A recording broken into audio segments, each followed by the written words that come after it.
Таа е една од најстарите експонати тука во самата галерија.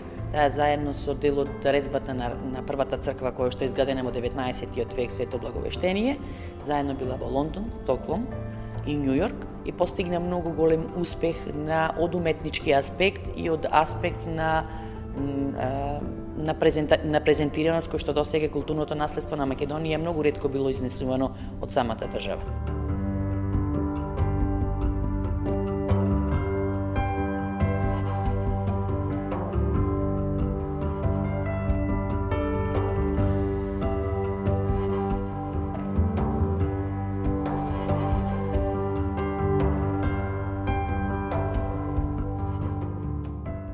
Кога оригинално е пронајдена е иконата на Исус Христос над Богородица.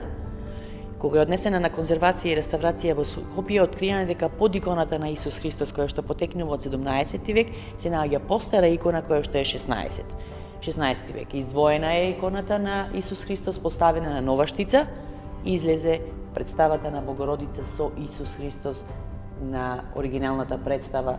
Се предпоставува како предпоставка дека е покриена од озгора представата на Богородица со Исус Христос, бидејќи Исус Христос е облечен во народна македонска носија со бела кошула и црвена наметка.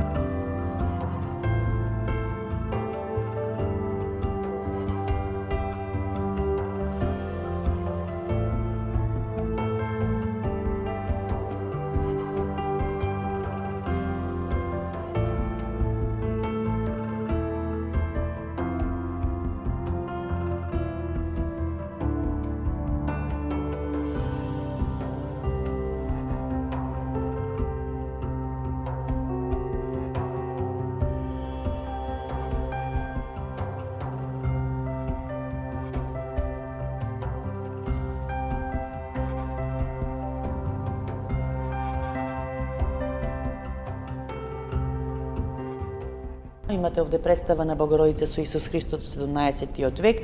На оваа икона можете да видите како употребеното платно е дел од облеката која што била претходно искористена на локалниот народ кој што живеел тука. И затоа на дел од облеката видите како се изработени цветовите и украсувањето на самото платно.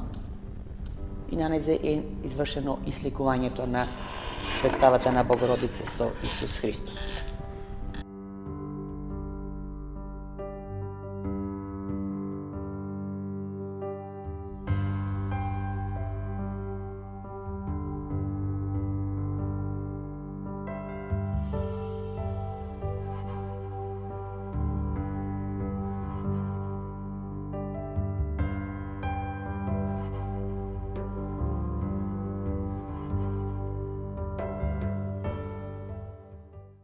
Овде представата ја имате каде Свети Христофор е представен со лик на животно.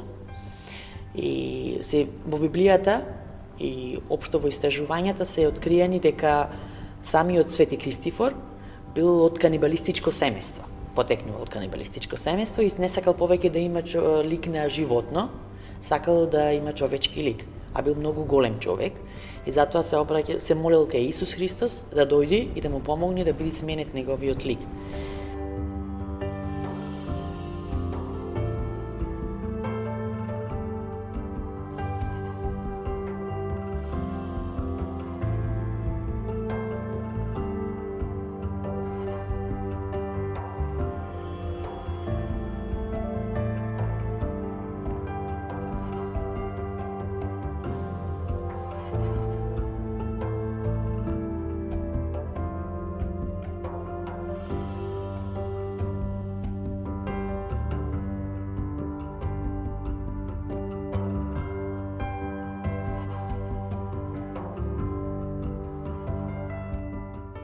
Донесено е до Ерусалим.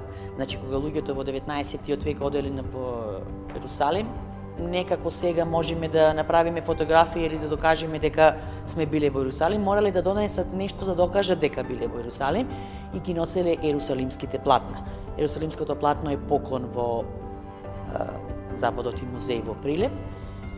Представува Библијата, самиот факт на насликаноста кој што го имаме на самото платно е Библијата на дланка, е рачунат како Библија со представи на Новиот и на Стариот Завет.